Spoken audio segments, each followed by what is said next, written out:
Orientação Espírita, o seu canal de espiritismo no YouTube, esclarecendo e consolando através dos princípios espíritas.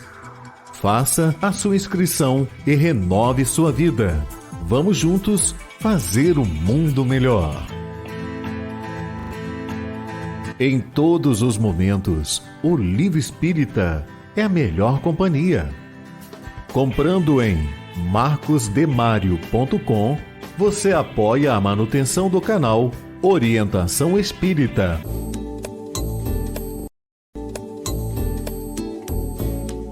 No canal Orientação Espírita, você encontra variada programação, pensada e feita para você. Acompanhe os nossos programas no YouTube. Um olhar para o futuro na construção da era do Espírito.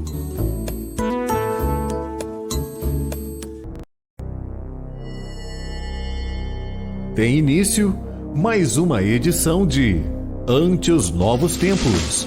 Um olhar voltado para a humanidade, através das revelações dos Espíritos, na mensagem consoladora e esclarecedora do Espiritismo. Fique agora na companhia de Marcos Demário.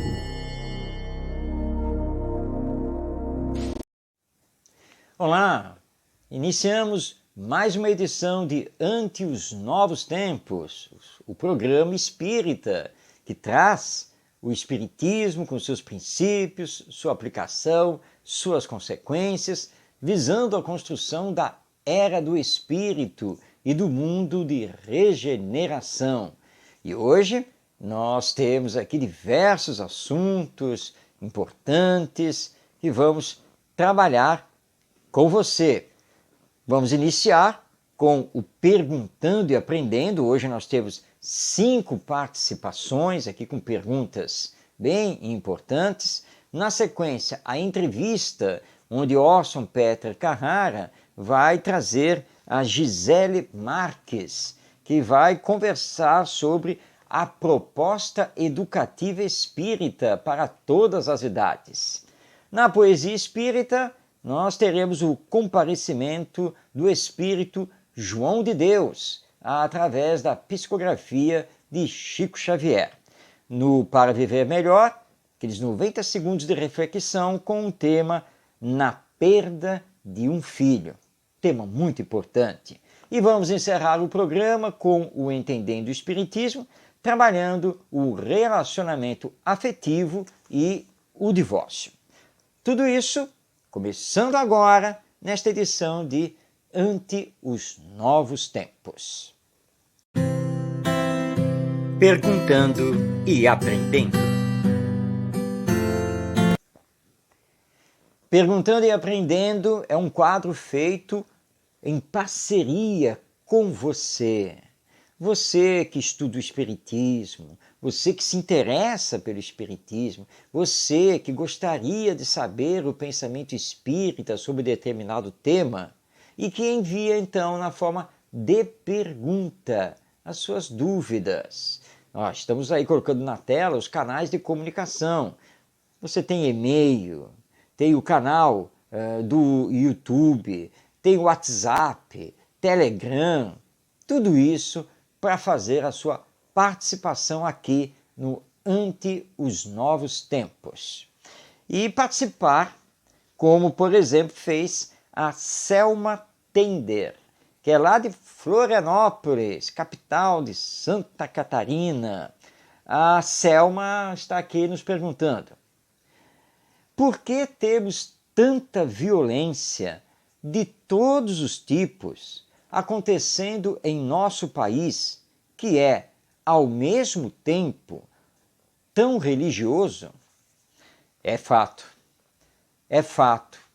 que somos um país muito religioso e, ao mesmo tempo, somos um país muito violento. A tradição religiosa brasileira, ela é essencialmente cristã. Lembrando que os portugueses, quando aqui estiveram e iniciaram o nosso Brasil, eles já trouxeram consigo o catolicismo, que é uma religião cristã. Na sequência, nós tivemos os cultos afros, mas que se uniram também à tradição católica. E na sequência, o surgimento do protestantismo, conhecido aqui no Brasil como movimento evangélico, também um movimento cristão, o espiritismo, que também é cristão, e assim por diante. Claro que temos outras doutrinas religiosas, como o judaísmo, o islamismo, budismo, entre outras, todas aqui também no Brasil. Não deveríamos, portanto, ser pacíficos, fraternos, solidários? Deveríamos. Mas por que isso não acontece? Porque muitos de nós temos a religião apenas como uma fachada social. Ou seja, não permitimos que a religião, de fato, com seus princípios, nos transforme, moralmente falando. Então eu posso dizer que sou espírita, mas continuar egoísta, orgulhoso. Eu posso me proclamar um evangélico e continuar a falar mal dos outros. Eu posso me declarar um católico e não seguir os exemplos de Jesus. E assim por diante. É o que nós temos visto acontecer aqui no nosso querido Brasil. Boa parte dos religiosos, não apenas dirigentes espíritas, padres, pastores, não. Todos os que se declaram ter uma religião, nós vemos que muitos têm essa religião apenas de fachada, como algo social. Nada mais do que isso. Antigamente ia-se à missa, uma vez por semana, principalmente no domingo, e indo à missa, pronto, já estava quites com Deus. Que equívoco! Só estaremos quites com Deus quando estivermos quites com a nossa consciência, de sabermos que estamos fazendo todos os esforços para sermos melhores e que estamos fazendo todos os esforços para praticar o bem e seguir os ensinos e exemplos de Jesus. Então é por isso que ainda temos tanta violência, tanta injustiça social, tanta pobreza e assim por diante, males que conhecemos bastante aqui no nosso Brasil. Precisamos levar a religião mais a sério e permitir que ela nos transforme moralmente. E no nosso caso, que somos cristãos, para aí sim podermos ser verdadeiros cristãos, tendo Jesus como nosso guia e nosso modelo. Vamos agora à participação da Regina Caldas, que é lá de Recife, Pernambuco. Ela pergunta: como realizar a reforma íntima ou autoeducação quando somos portadores de tantas inferioridades morais? Bem, é fato que somos imperfeitos e, portanto, temos muitas inferioridades morais. Mas isso não é impedimento para realizarmos a nossa reforma íntima, porque quando fomos criados por Deus, recebemos em germen, em potência, tudo o que precisamos desenvolver no campo da inteligência e do sentimento. As virtudes ou qualidades morais sempre estiveram conosco, desde o ato da criação divina. Agora, a nossa competência é fazer o desenvolvimento dessas virtudes. E para isso Deus nos dá todas as oportunidades possíveis, como é o caso aqui desta encarnação. Não podemos sentar numa zona de conforto usando a desculpa das nossas imperfeições morais para não realizarmos esse desenvolvimento, essa reforma íntima ou autoeducação. Precisamos acionar o querer, a força de vontade para realizar conosco mesmo autoeducação, autodisciplina e colocar esse potencial divino em ação, nos aperfeiçoando. É um processo, passo a passo, mas que podemos acelerar com o nosso querer, com a nossa força de vontade. Aliás, fica aqui uma dica no canal Orientação Espírita, que é este canal que transmite o Ante os Novos Tempos. Nós temos uma série intitulada As Potências da Alma, que justamente faz o estudo dessas potências, a partir do texto de Leon Denis, na sua obra O Problema do Ser e do Destino. Fica aqui então a recomendação para que você também assista a essa série espírita As Potências da Alma e as coloque em ação. Vamos agora à participação da Chayene Dias, que é lá de Salvador, Bahia. E ela pergunta: o que pensar na visão espírita sobre o desrespeito às mulheres, como os estupros e o feminicídio? O Espiritismo condena veementemente essas ações contra as mulheres. E a partir do que os espíritos superiores respondem a Allan Kardec em O Livro dos Espíritos, entende que os direitos dos homens e das mulheres são iguais e que, portanto, não pode haver nenhum tipo de diferença, nenhum tipo de preconceito, nenhum tipo de discriminação. Nós estamos trabalhando para transformar a cultura humana, que durante muito tempo foi machista, realizada pelos homens, os seres masculinos, chegando inclusive ao verdadeiro absurdo de lá na Idade Média ter se discutido se a mulher teria ou não alma. E entendo essa alma se ela não seria inferior à alma do homem. É um absurdo isso. Todos somos espíritos ou almas criados por Deus. E, na verdade, o espírito não tem sexo. E nós podemos reencarnar tanto no polo masculino quanto no polo feminino. Portanto, através da educação, através de uma legislação igualitária, temos sim que combater com todas as forças esse desrespeito ao sexo feminino, esse desrespeito às mulheres. E temos que aprender, nós homens, a nos colocarmos no lugar delas. Gostaríamos que fizessem conosco o que temos feito com elas? Então o Espiritismo condena totalmente o estupro, o feminicídio e qualquer tipo de violência e discriminação com relação às mulheres. Vamos agora à participação do Rogério Alfaide, que é lá de Cuiabá, Mato Grosso.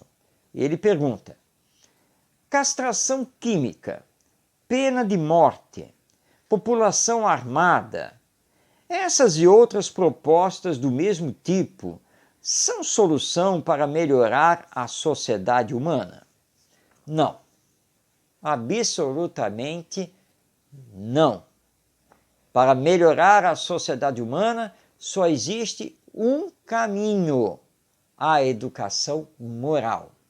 Isso é muito claro para nós espíritas, porque isso já está colocado em O Livro dos Espíritos, a obra básica do Espiritismo. Somente a educação pode transformar a humanidade. São palavras dos espíritos superiores.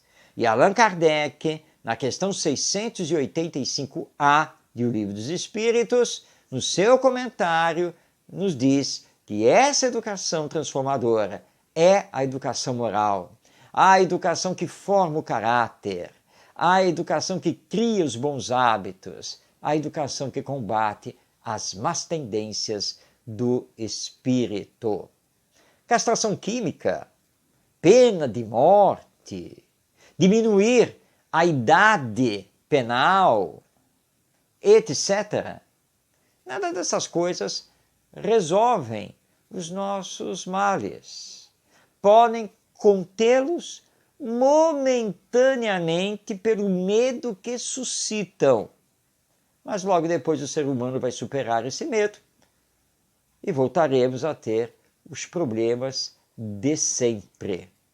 O vício do álcool não se resolve com a proibição da fabricação e da venda da bebida alcoólica. E, aliás, nós tivemos exemplo grandioso a esse respeito nos Estados Unidos da América, quando, entre as décadas de 20 e 30 do século passado, do século 20, houve essa proibição. Todo mundo conhece essa história. Os gangsters, a máfia, tomou conta e começou a fabricar e a vender clandestinamente a bebida alcoólica. E o alcoolismo, o problema dos alcoólicos, não foi resolvido. Muito pelo contrário.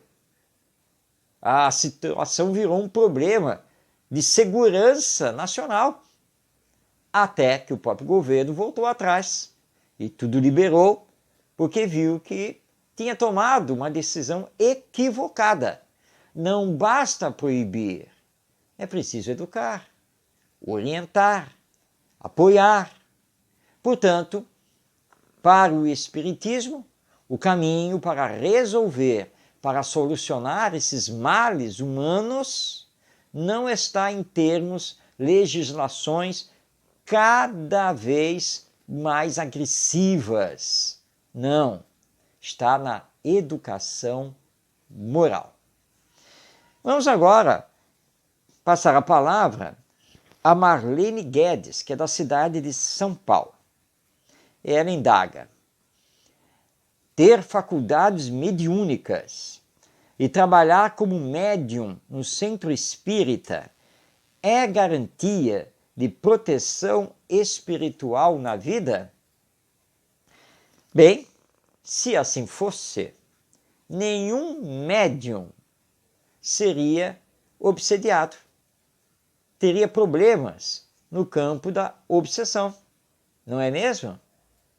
Ser médium é apenas, então somente, ser um intermediário das comunicações dos desencarnados com os encarnados.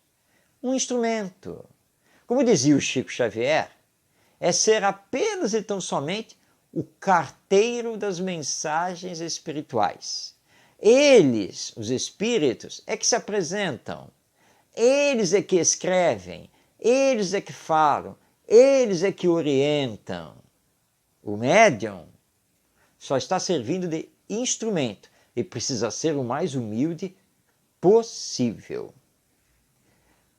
Mas ter as faculdades mediúnicas e a presença dos bons espíritos ali com o médium não vai isentá-lo, então, de dificuldades, problemas, doenças, o assédio espiritual de espíritos inferiores? Isentar? Não.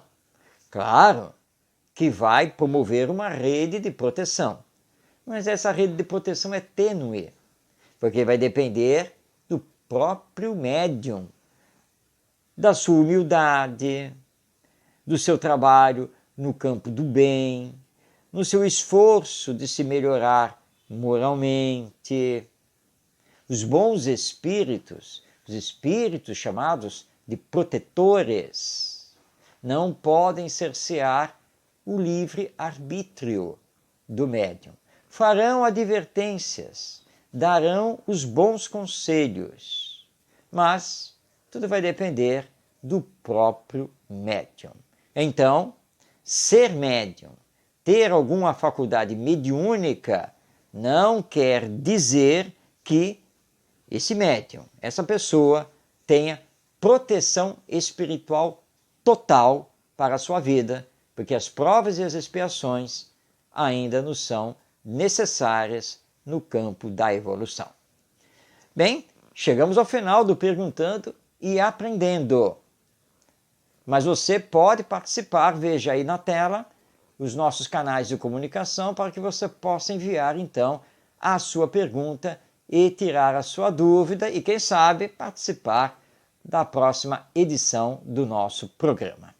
Vamos agora nos preparar para mais uma entrevista que será trazida por Orson Peter Carrara, que vem trabalhando através da internet, entrevistando personagens do movimento espírita sobre os mais diversos temas.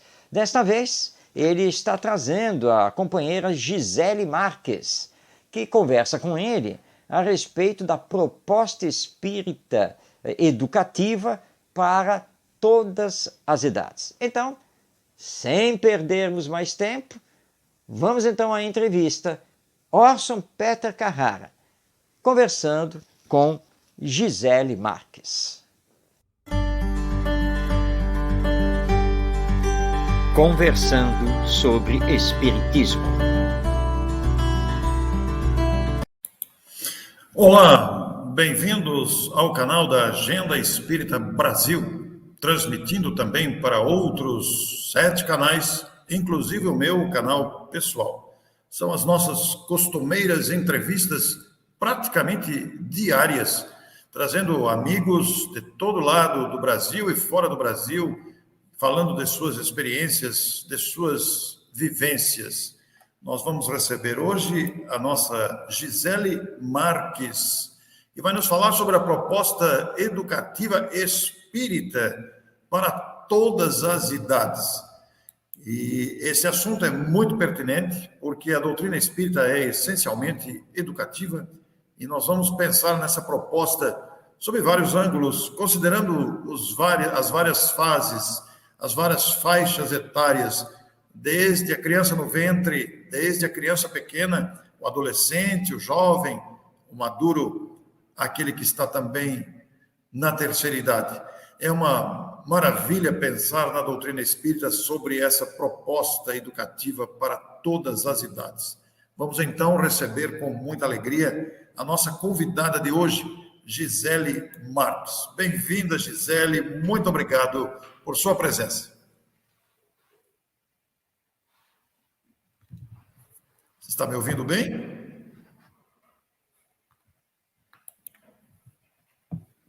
Olá, Orson, você me ouve? Sim, perfeitamente, estou te ouvindo bem. Então tá bom. Tudo bem contigo? Tudo bem, obrigado, viu, pela sua presença. Eu que agradeço.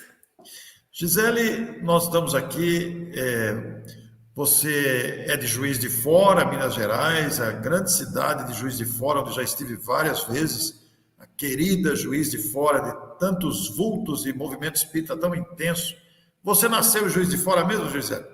Eu nasci em Juiz de Fora, cresci em Juiz de Fora, estou em Juiz de Fora. Eu falo, não sei se minhas raízes ou meus reajustes são todos por aqui, mas é aqui. Que bom, viu? E você é espírita de infância ou se tornou depois? Eu nasci numa família não espírita, mas pequena ainda, por volta dos 6 anos, eu pedi meu pai para me levar a um centro espírita. Não sabia o nome ainda, né? Eu não sabia que nome tinha o lugar que eu queria ir, mas eu sabia onde era. E eu falo, eu tive a alegria de ter esse ser na minha vida que me ouviu com 6 anos e falou, então me leva aonde você quer ir. E a gente pegou um ônibus e fomos, né? Na época era ônibus só que nós tínhamos. Pegamos o ônibus e fomos. Eu falei, é aqui. E já era a casa que eu atuo até hoje. Até hoje, Gisele, que coisa interessante. Mas como é que uma criança de 6 anos discernia para ir a um local que não sabia nem o que era? Como é que foi isso? Desde pequena eu tenho sonhos. Desde pequena eu tenho a mediunidade aflorada. Uma mediunidade tranquila, uma mediunidade que desde pequena eu via tanto quadros não tão felizes, mas via também quadros felizes, e isso para mim nunca foi um impedimento. Eu tratava isso com naturalidade. Desde criança? Desde criança. E eu percebi, porque quando a gente ia brincar, né, juntava os primos, íamos brincar, eu falava, não vamos convidar ele. E aí eu percebia que ninguém estava vendo ele. E chegou um dia que eu perguntei, por que você não brinca com a gente? Porque as pessoas não me veem. Puxa. Então, assim, foi algo assim muito natural para mim, né? E percebendo isso, eu já não falava mais deles, mas eu convivia com eles. E esse espírito que te deu essa resposta, porque eles não me veem, ele se apresentava com aparência infantil ou aparência adulta? Ele tinha uma idade a mais do que eu, mas não era ainda um adulto. Ah, que interessante. E uma coisa que eu nunca fiz, e não sei porquê, também nunca perguntei o nome. Para mim era tão natural que eu não perguntava o nome. Eu simplesmente convivia. E isso se perdeu com o tempo ou você continua com essa facilidade visual ainda? A visual abafou-se um pouco pela Sim. psicografia, psicofonia, então a visual é mais esporádica, mas a comunicação sempre houve. Sim. Agora, como é que chama a instituição que você foi levada pelo seu pai? De ônibus e está até hoje, como é que chama? Centro Espírita Amor ao Próximo. Olha que bacana, mais uma casa de Juiz de Fora que temos notícia. Eu já estive aí em algumas casas, a virtualidade me aproximou de outras casas, mas essa eu não conhecia, Amor ao Próximo, porque Juiz de Fora é uma cidade muito grande, né? Está com mais de 300 mil habitantes, não está? 400 mil aproximadamente. Está chegando a quase 600. Olha, só falei a metade.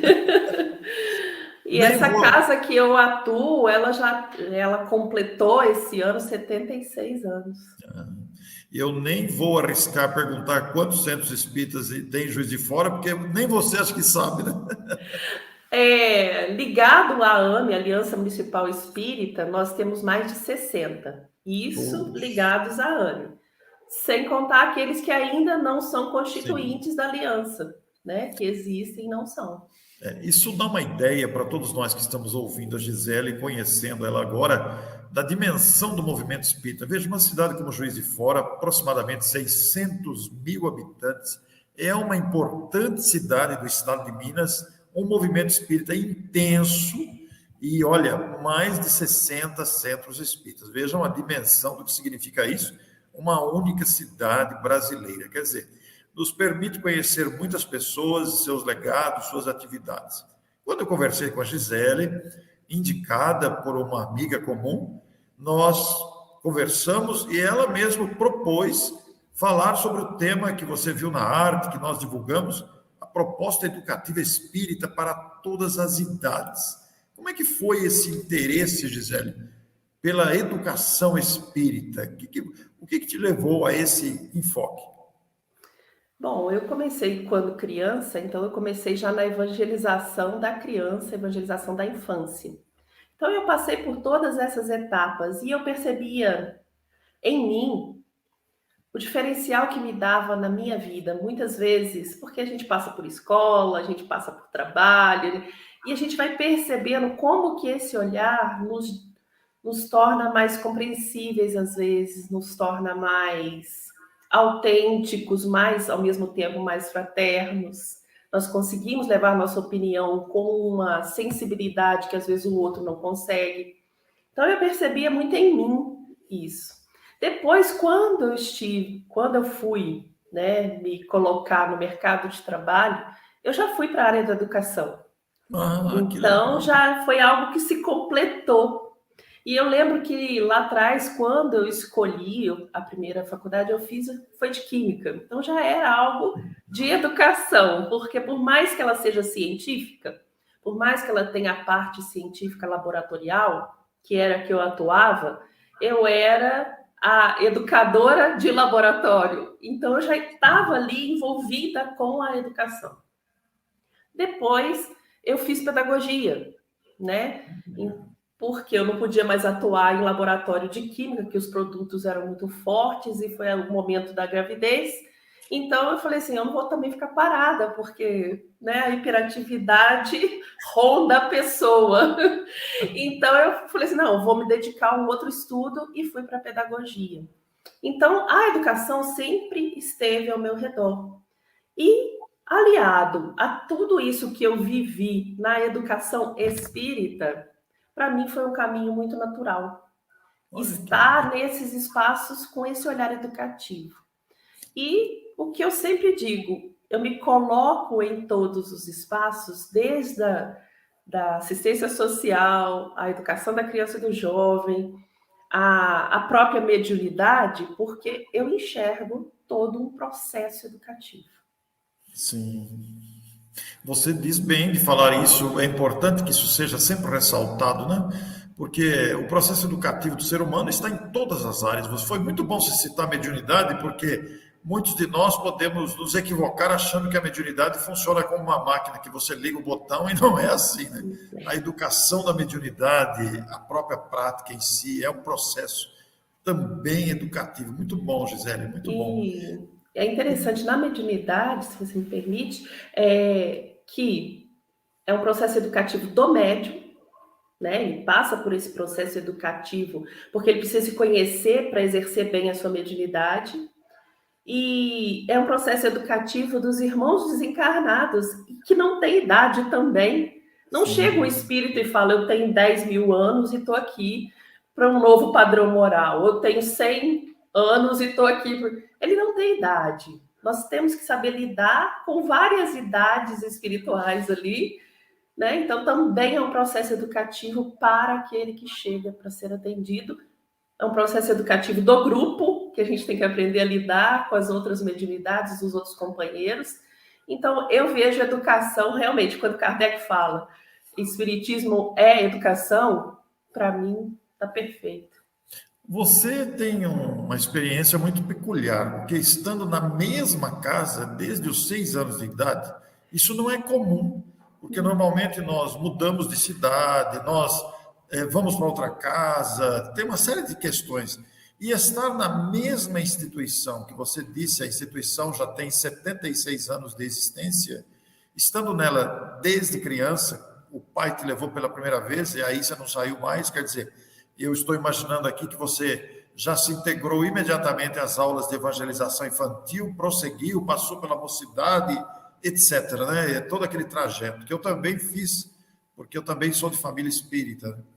E, por outro lado, eu fico pensando na experiência que você acumulou ao longo dos anos aí numa única instituição, porque uma instituição ela vive fases também, fases de amadurecimento do próprio grupo, da mudança de diretoria, da mudança e aprimoramento dos grupos. Isso foi uma experiência educativa para você fantástica de observação. Excelente poder viver tudo isso. Eu falo, eu estive na presidência da casa, né? Até o ano passado eu estava na presidência da casa. E foi assim um outro olhar que eu falo, quem tiver a oportunidade de passar por uma presidência de casa, né, faça, porque você amplia ainda mais o seu olhar, apesar de eu estar nessa casa há tanto tempo, convivendo com essas pessoas, quando você está nessa posição, você tem que adquirir outras especificidades, outras qualidades, outras virtudes, que às vezes você não desenvolve estando nos departamentos, nas áreas de atuação. Mas foi interessante quando eu assumi a presidência da casa, que eu era presidente daqueles que foram meus evangelizadores. Então, quando a gente estava na evangelização da infância como evangelizando, era tia, né? Aí, como presidente, você tem que virar para a tia e falar: olha, isso não está no nosso estatuto, isso não está no nosso regimento, tia. E a tia ouvia, sabe? Por quê? Ela sabia o trabalho que ela tinha feito em mim, né, comigo. Então, ela sabia que eu estava falando algo que ela também construiu, não era algo que eu estava inventando. Então, isso foi bonito de ver. Eu falo, foi bonito de ver. Mesmo. Porque a gente conseguiu trabalhar junto, mesmo eu tendo esse carinho, esse respeito pelo trabalho que ela fez comigo, ela também tinha o mesmo carinho e respeito e confiança no trabalho dela. Então, a gente conviveu com várias pessoas de várias idades, e isso é uma característica que a gente conseguiu construir na casa. Não existe a infância, a juventude, nós trabalhamos juntos. Então, tem um seminário, a gente convida a infância e a juventude para participar ativamente, para construir. Então, isso é algo que me encanta na casa, mas nós passamos sim por muitas fases. Bem, acabamos então de assistir a entrevista de Orson Peter Carrara com a Gisele Marques e trazendo um tema realmente da máxima importância, que é a educação na visão espírita e a sua aplicação.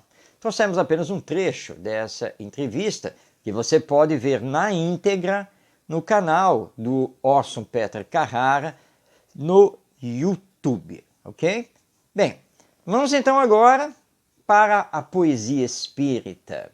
E hoje ela é muito especial porque vamos encerrar o livro Relicário de Luz. É o último poeta do além, vai comparecer.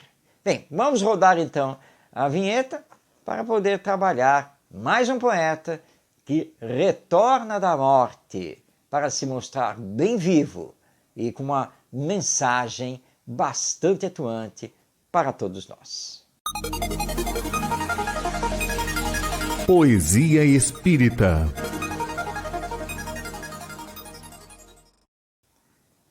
Bem, Relicário de Luz é um livro psicografado por Francisco Cândido Xavier, publicado pela Federação Espírita Brasileira e que traz crônicas, mensagens e poesias dos espíritos. E já há vários e vários programas que temos então trabalhado o conteúdo poético desse livro, trazendo os poetas desencarnados que escreveram através do nosso querido médium Chico Xavier. Hoje nós vamos nos despedir do Relicário de Luz. Vamos ter o último poema no programa. É o último poeta que vai agora se apresentar para nós. Mas não estamos tristes, porque o conteúdo que foi trabalhado foi maravilhoso. E a partir do próximo programa, nós teremos uma nova obra, também psicografada pelo Chico Xavier, trazendo mais poetas do além, com os seus poemas, que têm nos abrilhantado tanto. Hoje, nós temos o comparecimento do poeta João de Deus, poeta português, que já esteve aqui no nosso programa através do Chico Xavier e que vem novamente hoje nos brindar com mais uma poesia e que encerra essa exploração que fizemos do livro Relicário de Luz. Poesia do João de Deus tem por título Calvário Acima. Vamos então passar a palavra a ele, prestando bastante atenção neste belo poema.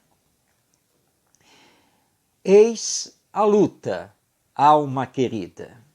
Este é o roteiro da vida. Se buscamos a ascensão por fora, golpes e dores nos caminhos remissores e angústia no coração. Tempestades, ventanias, horas tristes e sombrias, incompreensão a gritar. A terra empedrada e dura, o desencanto e amargura, no sonho a desesperar. Mas sigamos para a frente, embora a estrada inclemente, de ombros vergados a cruz. Vencendo a sombra e a agonia, alcançaremos um dia o monte da eterna luz. Subamos sem desalento, a palma do sofrimento é santa renovação. Quem, com Jesus, segue a lida, atinge os cimos da vida ao sol da ressurreição. Não poderíamos encerrar o Relicário de Luz com um poema mais brilhante do que este, assinado pelo espírito João de Deus. Uma verdadeira canção pela vida, pelo existir. Então, conhecemos aqui o poema Calvário Acima, do espírito João de Deus, na psicografia de Francisco Cândido Xavier, encerrando o conteúdo poético do livro Relicário de Luz, publicação da Federação Espírita Brasileira. Fique conosco, porque no próximo programa, semana que vem, nós vamos começar a trabalhar um outro livro do nosso querido Chico Xavier, com novos poetas e novos poemas. Enquanto isso, você agora vai relaxar, porque está na hora da nossa reflexão, da nossa meditação. Aqueles 90 segundos com o vídeo Para Viver Melhor. Desta feita, com um tema muito importante na perda de um filho. Rodando o nosso vídeo.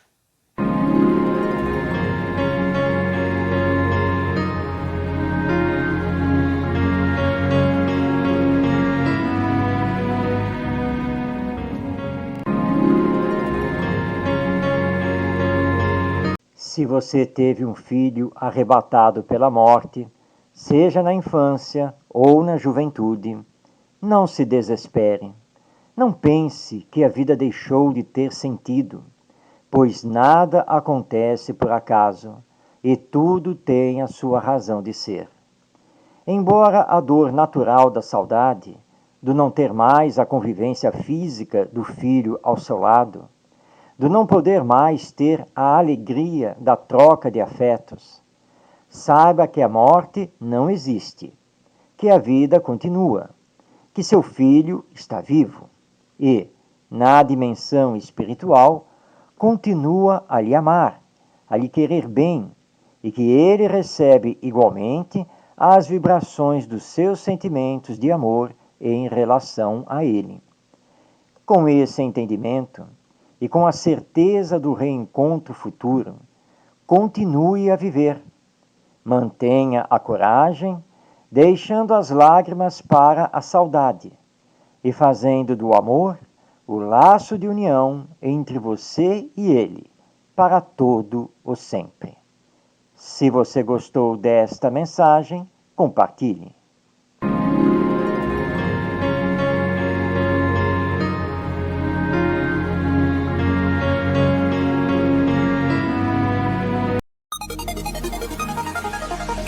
Entendendo com o Espiritismo.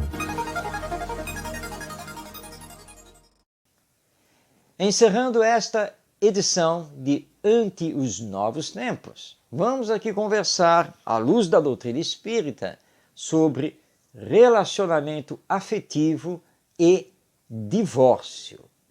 Já chegamos a receber pergunta se o espírita pode se divorciar, se ele pode se separar. Ao pegarmos o Livro dos Espíritos e também o Evangelho segundo o Espiritismo, nós vamos ver que a resposta é sim. Sim. O espírita e o cristão, de uma forma geral, aliás, qualquer ser humano, pode sim, perfeitamente, interromper um relacionamento afetivo e reconstruir a sua vida.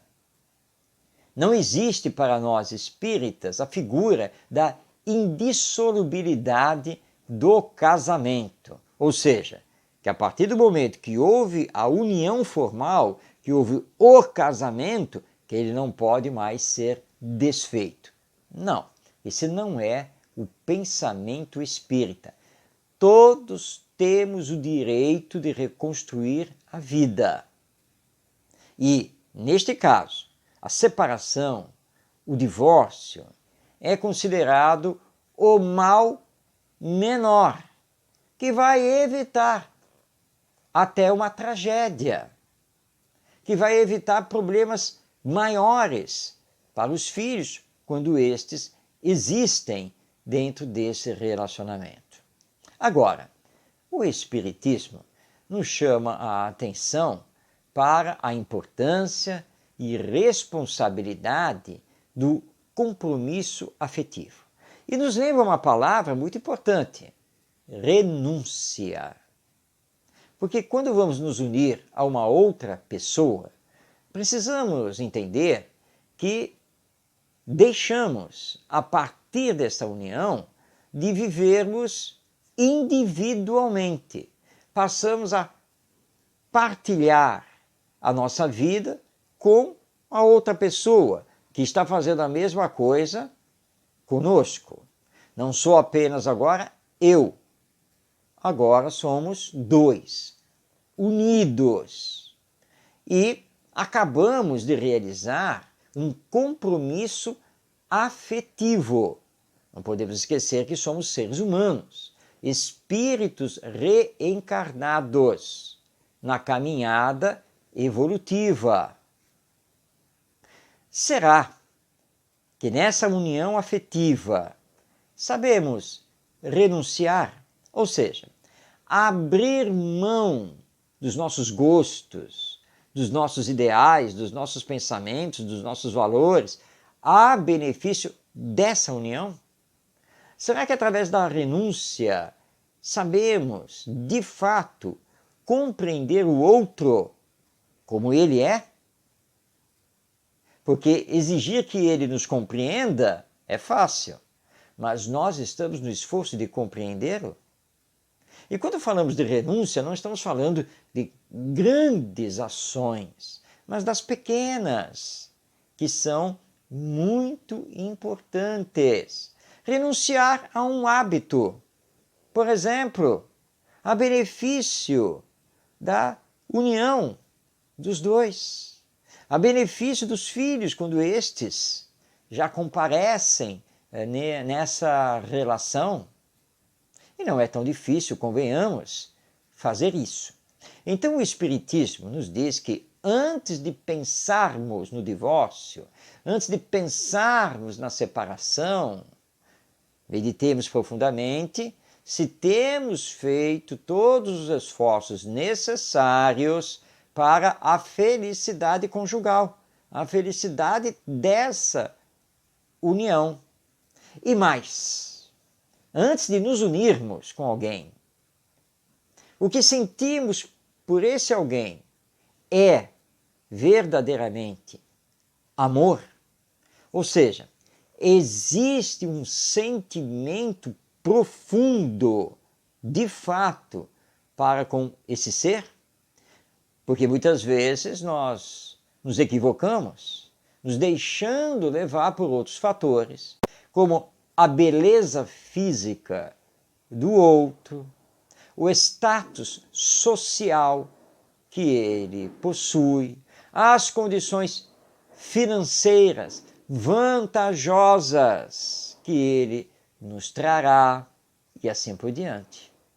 Mas essas questões não revelam o caráter do outro, os valores morais que ele possui. Por isso, assistimos tantas uniões que se esfacelam, que acabam em tão pouco tempo. A incompatibilidade de gênios. Mas essa incompatibilidade já deveria ter vindo à tona no período do namoro. O problema é que nós temos usado esse período do namoro, que é um período para que ambos se conheçam, apenas e tão somente para fazermos a relação sexual. E aí atropelamos as coisas. E muitas uniões não se sustentam nem uma semana. E temos visto isso nas mídias de comunicação, principalmente entre influencers, youtubers, artistas, socialites e assim por diante, que com muito estrondo anunciam a união, o casamento, o que já estão vivendo juntos. Uma semana depois, 10 dias, 2 semanas depois, já estão anunciando a separação, o divórcio.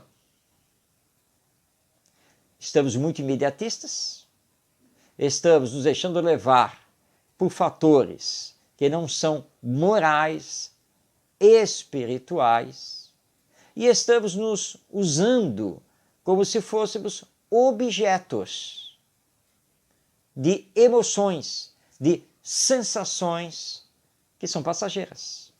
Mas não somos objetos, somos espíritos criados por Deus, destinados à perfeição, dotados de inteligência e sentimento. Portanto, temos que respeitar o próximo e respeitar a nós também. União afetiva significa união no sentimento, a construção do amor, que não pode acabar. Amor é sentimento. Como podemos alegar que o amor acabou? Isso não existe. Na verdade, devemos dizer, em sã consciência, que não existia amor. Existiam interesses, equívocos, uma série de fatores, mas não o amor, o verdadeiro sentimento que deve unir duas almas em comum. Então, à luz do Espiritismo, não somos contra o divórcio, a separação, não. Mas compreendemos que só devemos nos unir a uma outra pessoa quando tivermos realmente amor. E que o amor deve ser cultivado o tempo todo, através da renúncia, da abnegação, do carinho, da colaboração. E aí o amor se fortalece. E quando o amor se fortalece, não há nenhuma razão para chegarmos à separação, muito pelo contrário. Lembremos aqui aquela história daquele casal que viveu junto mais de 50 anos. Ele desencarna, depois ela desencarna. Estando já no mundo espiritual, ela é chamada para começar o projeto de próxima reencarnação, onde ela cumpriria uma missão aqui na Terra.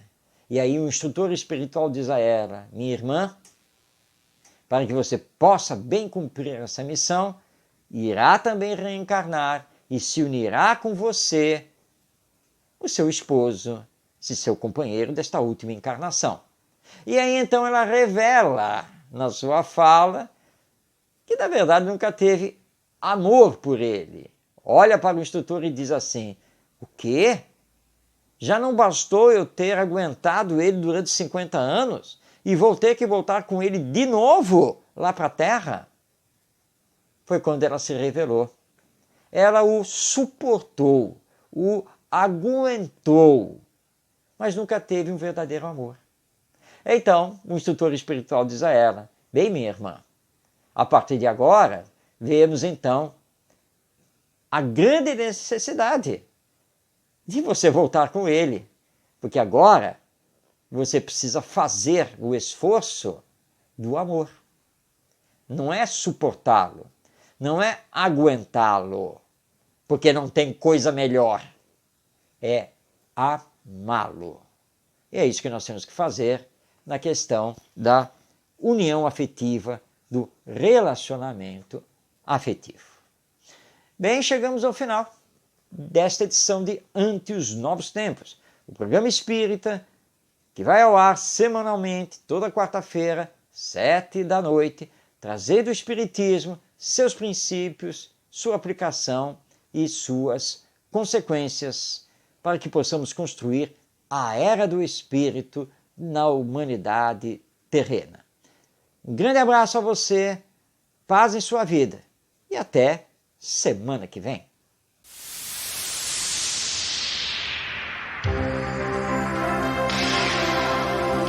Um olhar voltado para o futuro da humanidade. As revelações dos Espíritos.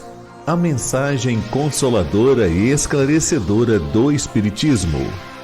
Este é o programa Ante os Novos Tempos. Produção e apresentação, Marcos de Mário. Orientação Espírita, o seu canal de Espiritismo no YouTube. Esclarecendo e consolando através dos princípios espíritas. Faça a sua inscrição e renove sua vida. Vamos juntos fazer um mundo melhor.